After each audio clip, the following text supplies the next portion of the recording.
Bismillahirrahmanirrahim. Viewers, assalamu alaikum. Tasu gore zama channel IlyasBio-chem. Dear viewers, nanane chikum zamunga lecture de age kumunga the 9th class biology chida da age first chapter introduction to biology da age na worksheet chikum de agar agaste de ठीक है उस वर्कशीट ची दे आगा उसका मतलब they working बंदी बेस्ड है ठीक है द वर्कशीट ची दे द एसएलओ बेस्ड दे देखिए स्टाउसर बा چې دی ته SLO بیس دی د کې به سوي میچینګ کالمز دي ورډ باکس دي MCQs دي نو ټیک دا د دې نه به تاسو سره چې کله د تاسو وکئ نو تاسو چې کوم پریپریشن دی د فرست چپټر هغې کې به تاسو ته ریویوز چې دی هغه دوباره وشي او تاسو ته به ښه چې کوم دی د هغې یاد دهاني چې دی هغه وشي راځه چې خپل د لیکچر سټارټ چې دی هغه واخلو نو دې کې اولنې چې کوم موږ راغستی دی نو هغه څه دی ورډ باکس دی ټیک ہے او ورډ باکس لپاره ټاپک موږ سلیکټ کړی دی سیلولر ارګنایزیشن ټیک ہے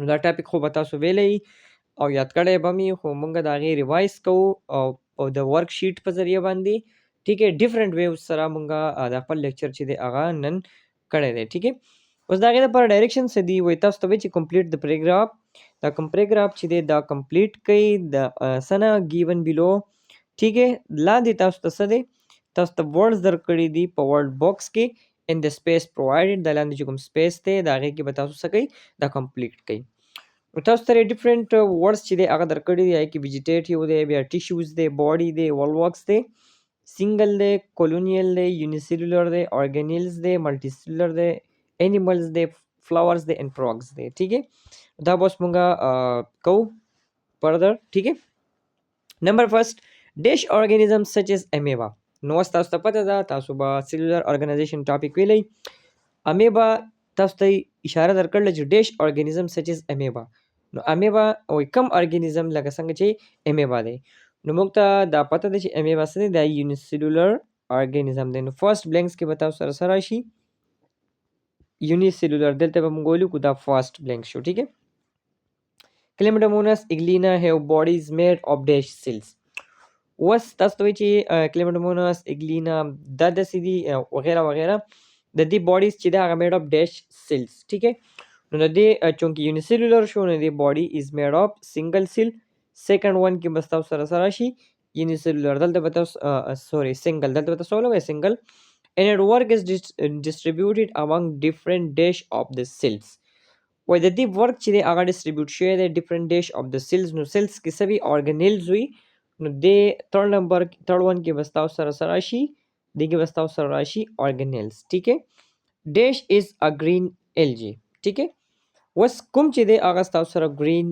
الجی دی نو ول ورکس از ا گرین الجی نمبر فورث دی ون فورث ون دا چې کوم تاسو سره دی د کې بس راشي ول ورکس راشي it is a common example of unicellular dash organisms ٹھیک ہے نو دا وای example دی د unicellular dash organisms نو دا example دی د unicellular colonial organisms دی 1.1 کې بس تاسو سره شي دی چې دی colonial organisms ٹھیک ہے and dash organization cell or organization cell are organized into dash وای کوم organizations دی چې هغه کې سیل organize کیږي ډیش ته and turn form organ and organ make organ system نو دلته بس تاسو سره راشي ملټي سیلولر organization ملټي سیلولر organization چې کوم دی دا بس تاسو سره دی کې دا راشي ملټي سیلولر organization کې سیل organize into dash نو سیل څه جوړیږي سیل جوړي ټیشوز دلته بس تاسو سره راشي دلته بس تاسو سره راشي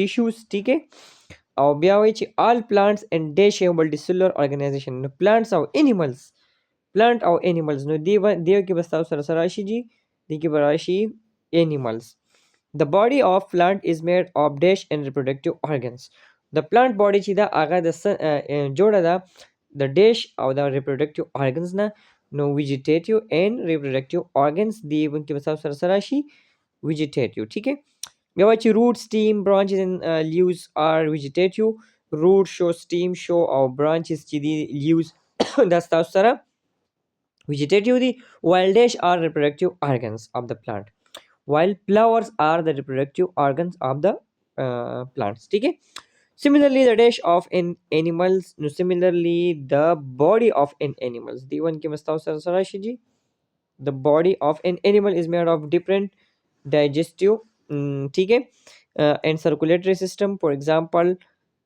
dash unicellular organization. For example, prog have multicellular organization. ठीक है ना, दा words box मुंगो को उम्मीद सातम the they word box ना बता the cellular organization sana sa revise चीज़ें आगशेवेवी. was second one जम सर दे matching columns. ठीक है, no تاسو سره په کالم 1 کې درکړی دی، په کالم A کې macromolecule، بیا درکړل دی ribosome، epithelial and last one mycoplasma او last one تاسو سره oxygen. ٹھیک ہے، کالم B کې درکړل دی tissues، biomolecule، prepared protein and wall-less bacteria.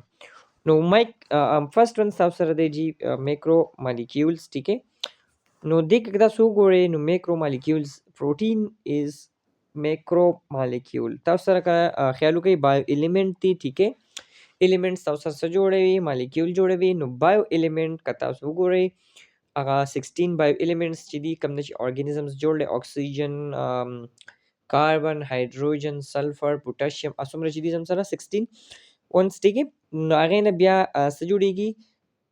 بایو ایلیمنټس جوړي، بایو مالیکیولز. اوس بایو مالیکیول دوه ټایپس دي، یو میکرو مالیکیولز دی، یو مایکرو مالیکیولز دی.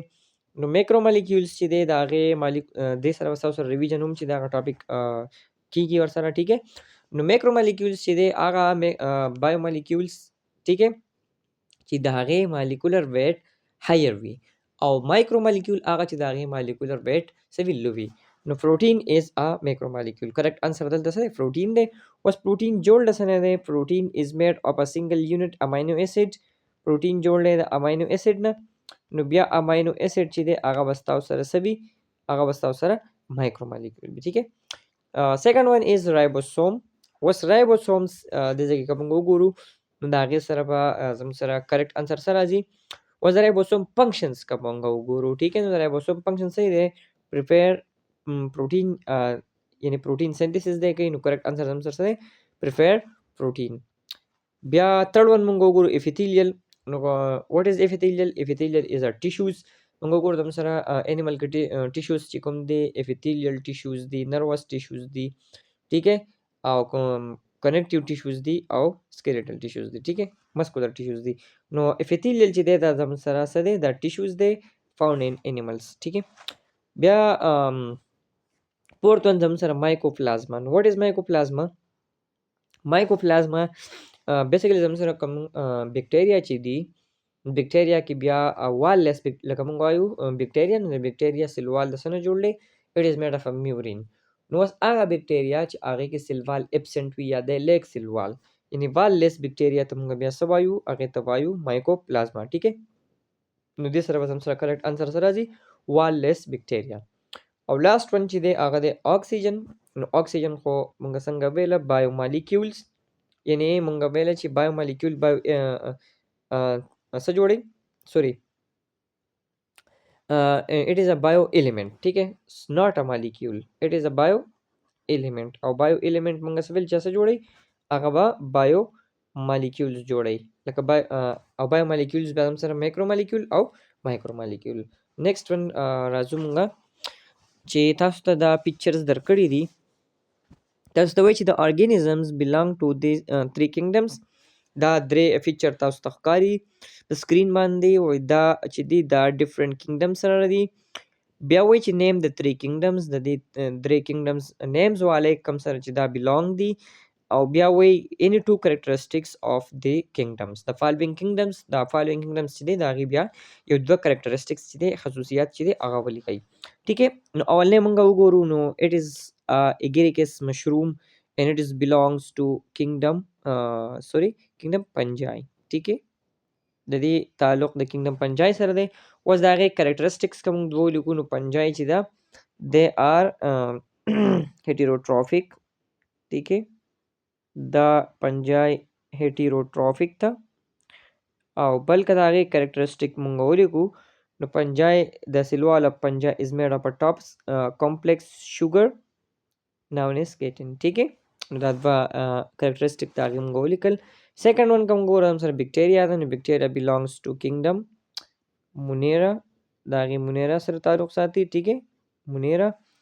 دغه کریکټریسټیک کوم وګورو they are unicellular organisms دا unicellular دي and they are prokaryotic او دا prokaryotic دي نو prokaryotic مطلب دا دی چې they like membrane bonded nucleus organelles ٹھیک ہے او last one کا وګورو نو plants they themselves دا دي belongs to kingdom plants the plants characteristic مونږ وګورو نو plants are autotrophic plants چې دی هغه autotrophic ته means د خپل خوراک په خپله تیاروي ٹھیک ہے که بل د هغې characteristic مونږ وګورو د یو سلوال is made of cellulose یا که بل مونږ وګورو نو د دې نه علاوه که characters مونږ وګورو ٹھیک ہے نو plants چې دی autotrophic they have cell wall is made of cellulose or centrioles is absent they lack centrioles ٹھیک ہے centrioles یا داسې دنیا characters دي او د question په لحاظ سره دلته وایي چې only 2 characters نو مونږ هغه 2 characters چې دی هغه وویل دي چې خو د پنجای نور characters هم دي یا د مونیرا نور characters هم دي د پلانټ نور characters هم دي خو دلته کې مونږ صرف هغه questions چې دی هغه complete کوو بیا راځو MCQs ته encircle the following answers تاسو ته 10 MCQs درکړي دي ډیفرنٹ ټاپکس نه راغستلی شوي دي او وایي چې دا دې کې کوم کریکټ دی هغه څه کې encircle کوي اولنی وایي increase quantity and quality of fish production یعنې چې هغې کې د فش چې کوم پیداوار دی د هغې کوالټي او کوانټټي مونږ څه کوو سیوا کوو نو هغه به زموږ سره کوم یو برانچ چې دی هغه راځي اګریکلچر فارمینګ فشریز اینڈ فورسټري نو دا خو کلیر دی چې فشریز کې به د فش پروډکشنز چې دی هغه به کېږي لاس and techniques of physics چې دی د فزیکس ټیکنیکس شو یا لاس شو هغه چې کله اپلای کېږي په لیوینګ پروسیسز باندې نو هغه به څه وي نو لیوینګ لایف مونږ بایو ٹھیک ہے لایف مونږ بایو کې سټډي کوو دلته خبره فزیکس کوي دا به راشي جی بایو فزیکس کریکټ انسر به ستاسو سره راځي بایو فزیکس ساينس اف ډایګنوسس اینڈ ټریټمنټ اف ډیزیز تاسو دې ځای کې ځان له کلیر کړئ چې زموږ سره دوه شیونه راځي MBBS کې زموږ سره دوه شیونه راځي یو دی MB یو دی BS MB means Bachelor of Medicines and BS means Bachelor of Studies اوس میډیسنز کې مونږ څه کوو دې کې مونږ ټریټمنټ به کوو دې کې مونږ ټریټمنټ اینډ ډایګنوسس به کوو ٹھیک ہے او سرجری کې به څه کېږي سرجری کې به کم ډیفیکټ پارټ چې دی هغه به ریموف کېږي ٹھیک ہے کم پارټ چې کم زموږ سره څه شوی دی هغه به یا ریپیرډ کېږي یا به ریموټ کېږي یا به ریپلیس کېږي کوم ډیفیکټیو پارټ چې دی نو کریکټ انسر دلته کې زموږ سره تاسو وګورئ اګریکلچر دی میډیسن دی سرجری ده نو کریکټ انسر څه دی میډیسن دی که تاسو ته داسې درکړی چې ساينس اف ډایګنوسس ټریټمنټ ریپیر ریپلیس نو بیا به سرجری هم او میډیسن به بیا به بی اینڈ سی چې دی هغه ستاسو سره کریکټ و سیملر سیل کمباین ټوګیدر ټو فارم اوس یو شانتي سیلونه چې کله رایوځی شي نو هغه څه جوړوي نو خو موږ ته پته دی چې هغه ټیشوز جوړوي اوس ولواکس از ا پولیپایلیټک جینکس اف ولواکس یې د پولیپایلیټک جینس دی د کوم یو د گرین الجی د ریډ الجی د براون الجی یا د نون اف دیز نو موږ چې ولواکس از ا گرین الجی نو کریکټ انسر څه دی گرین الجی آپشن نمبر A scientific name of frog is اوس frog چې کوم د مینډک د هغې scientific name چې دی به څه وي هوموسیپین به وي رانا ټیګرینا به وي فیریپلینټي به وي یا نون اف دیز نو رانا ټیګرینا is the scientific name of frog ٹھیک ہے according to the Fivekingdom system of classification اوس کم Fivekingdom system of classification چې دی په هغې کې مشروم اوس مونږه مشروم وویله د هغې belong د کم کینګډم سره دی نو اوس مونږه ویله مشروم یا اګیریکس د هغې belongs چې دی هغه د کینګډم پنجای سره دی one of the following is not a macromolecule مونږه په کالم A کالم B کې مې دا ویله چې macromolecule او micromolecule څه ته ویلی شي نو پروټین چې دی هغه macromolecule دی فیټي ایسډ macromolecule دی تاسو ته وایي چې all of them غلط راځي ځکه چې تاسو دا دوه ستاسو سره رالو دا دوه ستاسو سره macromolecule رالو نو کریکټ انسر چې دی ګلوکوز چې دی it is a micromolecule ٹھیک ہے micro biomolecule the level of organization which is represented by the heart of the frog اوس frog مینډک چې دی د هغې heart چې کوم دی دل وایي دا کوم یو ارګنایزیشن ریپرزینټ کوي organ tissues organelles یا ارګانیزم دا زموږ سره ارګانیزم دی نو frog چې دی heart کوم غواړو نو heart چونکې یو organ دی نو کریکټ انسر به څه راشي؟ organs. Last one, the scientific name of mustard plant is. Mustard plant کوم چې ورته موږ سرسو کا ساګ وایو د هغې ساینټیفیک نیم څه دی؟ روزا انډیکا، براسیکا کمپسټریس، ایلیم سټیویم یا هیلینتس انس. نو کریکټ انسر از براسیکا کمپسټریس. روزا انډیکا ساینټیفیک نیم چې دا د ګلاب دی. ایلیم سټیویم دا د اوږي دی، اوږي چې ورته موږ پښتو کې وایو. او هیلینتس انس نورپرست یا سورج مکۍ چې ورته موږ وایو. ٹھیک ہے، هغه ګل چې هغه د نور سره روټیشنز کوي. ٹھیک ہے، پښتو کې ورته موږ نورپرست چې دی هغه خپله ژبه کې وایو. او ایلیم سټیویم ته موږ خپله ژبه کې چې کوم دی اوږه چې کوم دی وایو. نو ډېر ویورز دی کې موږ ستاسو لپاره څه بیسیک کوېسچنز چې دی هغه راغستي وو د ورډز باکس په ذریعه باندې، د MCQs په ذریعه باندې، د کالم میچینګ په ذریعه باندې. امید ساتم دا ویډیو تاسو ته ښه لګېدلی وي. انشاءالله بیا به د نیکسټ چې کوم چپټرز دي د هغې نه به هم داسې مونږ SLO بیس ورک شیټ چې دی رالو او ستاسو سره به شیر کوو. د هغې پورې ستاسو نه غواړم اجازت. السلام علیکم.